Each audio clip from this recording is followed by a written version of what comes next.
Welcome back, everybody. My name is BluJay, and we are back at the Reverb Outpost. In the last episode, you're gonna see that we built this guy right here. This is our airship, and we've got a name for it, and I will announce that a little bit later on in the episode. It was picked out by one of you guys.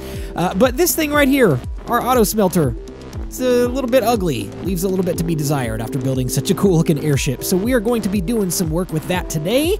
But before we get started with the actual design of our auto smelter, we're gonna do a little bit of, might I say, pointless redstone work just for fun, because it looks cool and it will add some atmosphere to our hangar bay. So let me get my thoughts in order and we'll get started with that here in just a sec.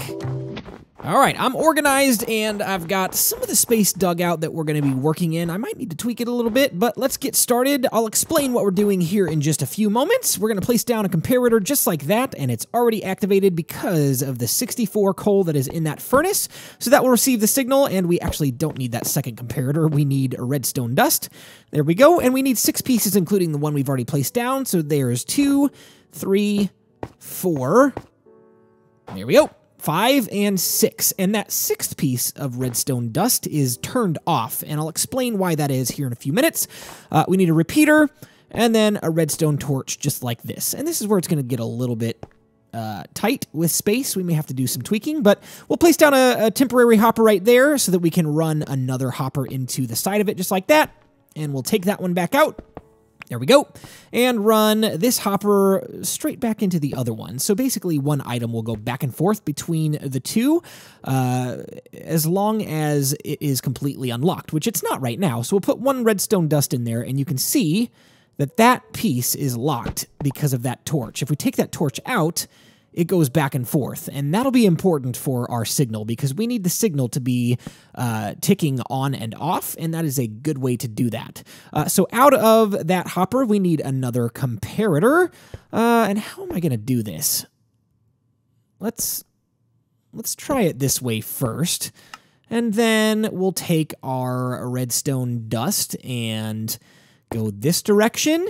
We basically need to get back to the front of this line over here. And I think this should be okay. We'll run a repeater into that block, and that should receive the signal. And then basically we need to grab... you know what? Let's go break that first. And then we'll put a repeater there so the signal is activated. There we go. Check that out. See that comparator going on and off? Oh, why is the... Oh, that comparator is only outputting a signal strength of 1. So we need a repeater there to send the signal on. There we go. So that's what it needs to do. It needs to flicker on and off like that. And then a repeater there. And then a repeater. Oh. Oh, that's right. Because... Oh, that is going to be constantly powered because that block is right next to that redstone dust line. Okay. Back to square one. So we need to tear this back out. This worked perfectly in my testing world because I wasn't confined by space like this. So, nope, that's not going to work. I'm going to have to do some digging. Let me dig out part of the wall here and get restructured and reorganized, and we'll keep building this together. I'll be right back. Okay, this should solve the problem. We've got enough space now to work with, so we'll place down some redstone dust there, and a repeater there, and some redstone... Oh, we can't use dust. That goes back into the comparator. So 2 repeaters, and then we should be good with redstone dust there and there. Good, good, good, good, good. Yes, it's working. So let's go over here and place down repeaters next to every other block, just like this. And what that's going to do is it's going to send a delayed signal all the way down the line, so it will basically light each redstone lamp that we'll grab here in just a minute, one at a time. But you can already see the effect because I'm not sure if this works without shaders like this with the repeaters, but you can actually see them lighting up. And again, I've been playing so long with shaders, I don't know if this actually looks the same without it, but you can already see the effect of it. Oh, it's so cool. I can't wait to get those lamps in place. Let's go grab them right now. And we've got a redstone box here with all of our supplies that we would need. And let's throw them down on these snow blocks just like this. Oh, yes. You can already see the effect coming into view. Oh, this is so cool. So basically what this is supposed to signify is the fuel source that's flowing to our airship and fueling it up, getting it ready to go. Serves absolutely no purpose in functionality for our base. It just looks cool, and I don't need that there. Please go away. Thank you. It adds a lot of atmosphere and just a lot of fun to the base. And so we'll take that out and disable this for the time being because we don't actually want it to be active at all times. We only want it to be active when the auto smelter turns on. So that's how this is wired up right now. And actually, unfortunately, the only way that this works, and I haven't been able to figure out how to change this based on signal strength. Maybe some of you Redstone gurus that know a little bit more about this than I do can explain a better way to do this. But it requires 5 more pieces of something in one of the slots in the auto smelter before it will activate to that last piece of redstone. So basically it needs 64 coal or fuel or whatever you're using in the fuel column.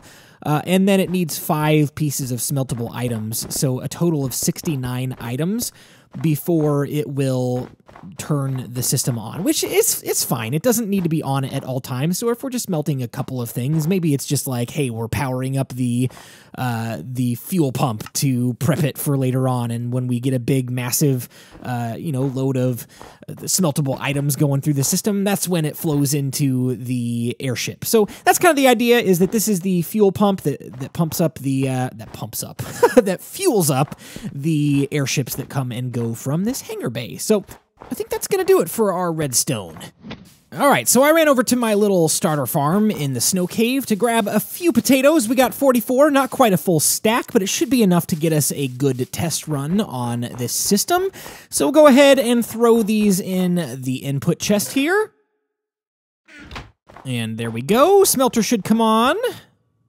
There we go.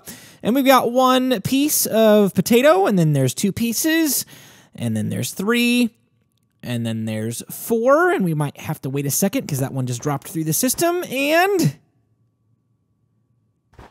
yes! Oh, that is so cool. Oh, I love it. We need to add an actual fuel pump underneath the airship that looks like, there's something actually going into the airship so that it's, looks like it's fueling it up. But the actual redstone is complete, and there it goes off. Once it falls below 5 pieces, it shuts off again. So if you guys know how to fix that to where it's on anytime the auto smelter activates, I'd love to know the mechanics a little bit better. Let me know. A comment that I heard relatively frequently about this auto smelter, especially right when I built it, was, please, please, please cover up those hoppers. They look terrible. So I'm going to do the exact opposite. I've actually built a test design of this, which I'm going to tweak. I'm not going to do exact block for block that I did in my testing world because I didn't actually build the full auto smelter. I just placed down the furnaces and a few hoppers just to test it out. But the idea that I've got in mind is actually really cool. It's going to look super industrial. You'll be able to see the hoppers because, that's the whole point of this thing. It's a fuel pump. It's not supposed to look clean and tidy and shiny and, super high tech. It's supposed to look industrial and dirty and mechanical, and that's what we want this to look like. So hoppers are going to be exposed on top and on bottom, and it's going to be pretty cool. And we're actually going to place down a few hoppers off to the sides in like little windows that you can see through that are actually have 100% no purpose to them. They are purely aesthetic, but it's going to be pretty sweet. So, and we're also going to add glowstone all the way across the bottom, just like that. So it lights up the entire thing from the start. It doesn't have to be on for it to be lit up. And then we'll place down our stained glass here, just like this. And you may have seen that we have dumped the output. That's the word I'm looking for. The output line down below ground. And it's no longer accessible from the chest. So you're probably saying, what in the world? What are you doing? How are you going to access your items? I'll get to that in a minute. I've got a couple of ideas that I'm considering, and I haven't fully decided, but maybe I'll decide by the end of this episode of how we're going to retrieve our items out of this system. More stained glass. Here, all the way across and all the way up. Oh, it looks so good, so mechanical. I hope you guys don't think this is ugly, because I'm actually quite pleased with it so far, and it's going to look even more industrial than it has been right now. So we're going to try to complete this as much as we can today, and I know that's the point of today's episode, but I've got some ideas that will take longer than just this episode for an actual separate room that's going to be behind this auto smelter. And this has been an idea that I've had since the beginning of the series, but I haven't actually been able to figure out where it was going to go or how it was going to come together until I started working on this project and thinking, ooh, this could be a cool idea, and that could be a cool idea, and that could be a cool idea, and I just started getting all these really cool creative concepts. So we're going to build a room behind this auto smelter, and it'll have a door on both sides that will basically be a generator room that powers the auto smelter and that powers something really cool that I've got in mind for the exterior of the base that I'm not going to tell you about just yet because I want to save that for a future episode, but I've got some pretty cool ideas, and the design of that is going to be very crucial to have a beacon, which means we're going to have to go fight the Wither sometime soon, which is going to be a bit of a pain because I have 0 Wither skeleton skulls and they take hours to get a hold of. So hopefully we can get a hold of a few of those and fight the Wither, and we can move forward with our plans. So I was actually pretty unhappy with my testing world design, and I went ahead and just did a bunch of work off camera because I was building and tearing down, and that's not super interesting to look at while you're watching a video. So this is our completed design. This is the fueling station, the fueling pump, and I gotta say, I'm really happy with the result, and we need to actually add a couple more pieces of cobblestone walls, or maybe it's just one, to the top of this smokestack over here. And again, this is not by any means a completed design. The design itself is pretty much done. We may cover up this redstone on top at some point if we have any like overlooking rooms around the hangar bay, which we may have. I'm just revealing all sorts of plans today. But we'll cover that up later. That's a project for another time. But the input chests are actually going to be in a different spot. They will be in that room that we talked about a few minutes ago behind the auto smelter. So we'll figure out how to get those wired up back there whenever we get around to building that room. It won't be for a little bit of time yet because I've got other projects I want to work on.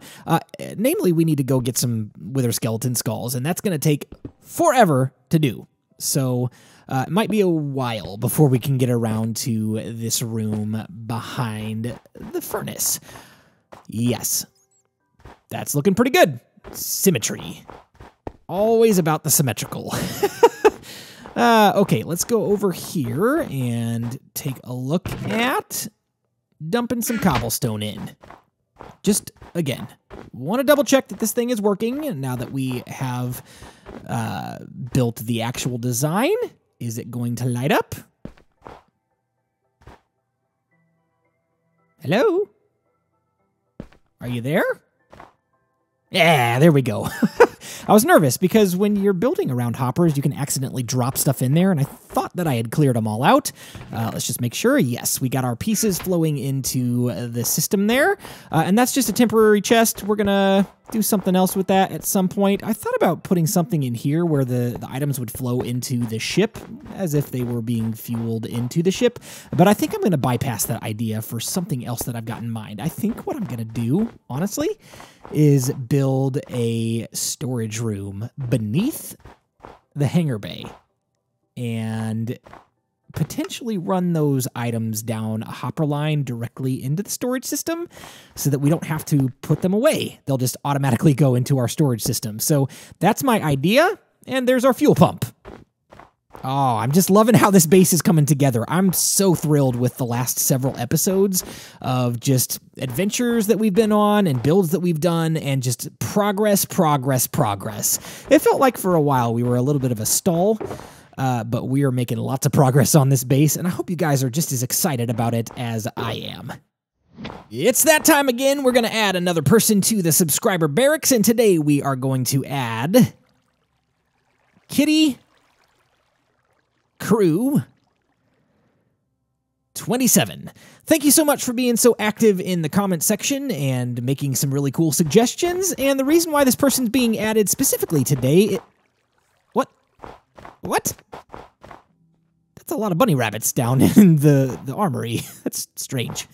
Anyway, the reason why this person's being added is because they gave me the winning name for our starship, and we are going to name our starship the Blue Nebula. I just love the sound of that. It includes my name, and it also sounds very spacey. So the Blue Nebula, that is what this ship is called from now on.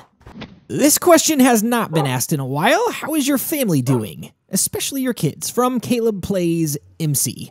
Well, thank you so much for asking that question. I really appreciate it. There's actually a lot to tell, so I will go into that here in just a second. And while we're talking, something we haven't done on camera together for a long time, we're going to go branch mining and just gather up a few resources and just have a couple of chats while we're doing that. So to answer your question, the family is doing great. We're doing really well. Things are going great, as, you know, we're still relatively new parents. We have a 19-month-old, and we've got a 4-month-old, and both kids are doing really well. They've been mostly healthy for the most part. This kind of terrible flu season, it's been all around the news that the flu season this year has been like the most brutal flu season there has been in quite a while.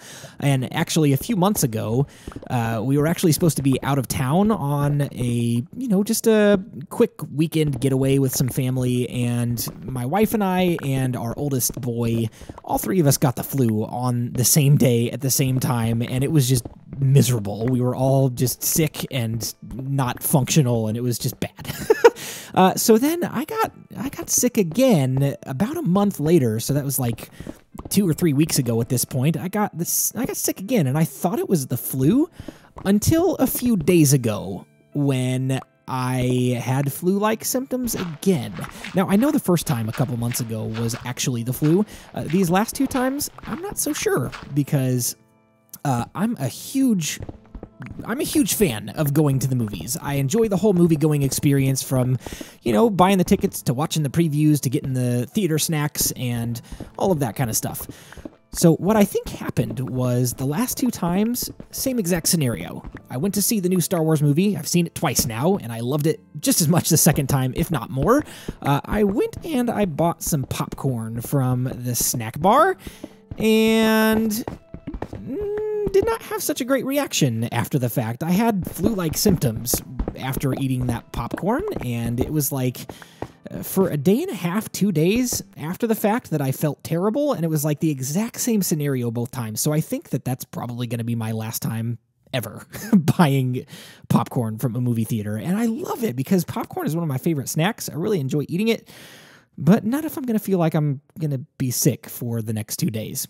Just not worth it. So aside from that, I've been kind of the one that's taken the hit on not feeling great this season. Everybody else is doing really well. We're, adapting to life as a parent of 2 kids, and both the kids are doing awesome. They're growing as they should. They're both healthy, and it's just really good. So thank you for asking. I really appreciate, you guys being concerned about my personal life and asking questions like that. I'm willing to answer, some things about my personal life. I'm not going to answer like specifically where I live and what my actual name is and what my job location is. I don't want to give that kind of stuff away over the internet. It just doesn't seem very, intelligent to do so. But I'm happy to answer questions like how you guys doing and what's your family life like, and, stuff like that. You guys are interested in who I am as a person, not just, my Minecraft content. And for that, I really appreciate that, because this is a community, that we are all involved in together, and you guys enjoy watching these videos, but you also enjoy getting to know a little bit about the person that's making them. So thank you for asking those questions. I'm coming up on a year. 1 year, guys, of making Minecraft videos.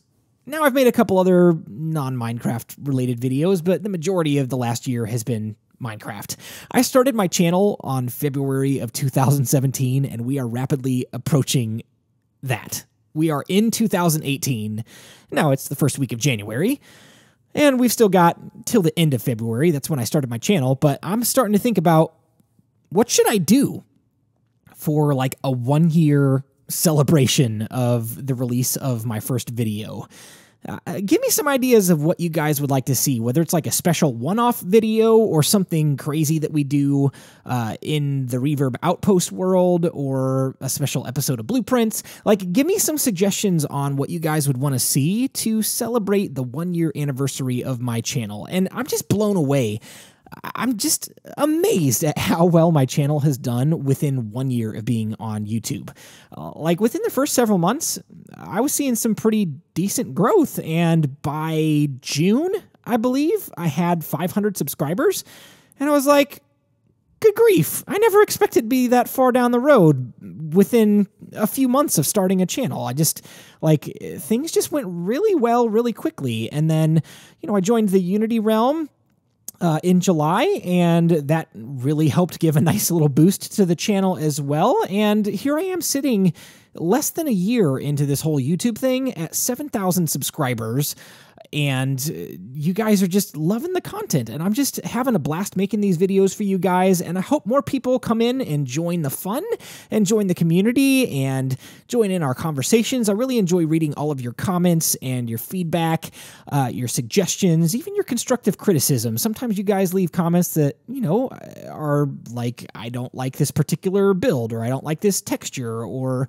you know, whatever. You guys are just a part of this as much as I am, because you guys are giving me feedback, and I do take your feedback seriously. At the end of the day, I make decisions that are best for my channel that ultimately I'm the one that decides on, but I do take your feedback and your suggestions into consideration. So it's been awesome. I am so excited to see how involved you guys have gotten with the channel, how much, you know, some of you guys really look forward to the next video release. It's just really rewarding and really exciting and fun to, you know, see how excited you guys are about this content, because I really enjoy playing it, and I would do it anyways. This is the kind of stuff that I built and did on my own before I ever touched a YouTube channel. I built these kind of bases just for fun, and so the fact that you guys are enjoying watching me do this is just mind-boggling. I'm having a blast, and I'm really looking forward to year 2 and all of the things that are going to come along with that.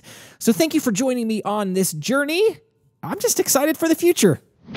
Well, ladies and gentlemen, that is all the time that I have for today, and I hope you really enjoyed today's episode, even though the build was kind of pointless from the standpoint of functionality, but it was definitely not pointless for atmosphere. Just look at that fuel pump going in the background. It just looks like the airship is getting fueled up and ready for us to fly on out of here in just a second. But I'm just really excited about the potential of not just this room, but this entire base, because I've got so many more ideas just like this that will add atmosphere to the things that are functional around the place. So give me some suggestions on different types of builds, whether functional or creative, that you guys would like to see in this base, as long as it keeps along the same, you know, lines of theme that we have so far. I'm not going to do anything crazy like build a jungle hut inside my snow base. So, well, we never know. Never say never. Maybe that'll happen. But give me some ideas of things that you'd like to see for the future of this series. I've got some pretty cool stuff coming down the road, but I'm always open to suggestions. So thank you guys so much for watching, and if you really enjoyed this video, be sure to leave a like, and if you really enjoy this series and all the content that I've got on my channel, be sure to check out my Patreon page. I've got a lot of really cool rewards that you guys might enjoy as well. But for now, my name is BluJay, and I've got to fly on out of here. I'll see you next time. Bye-bye.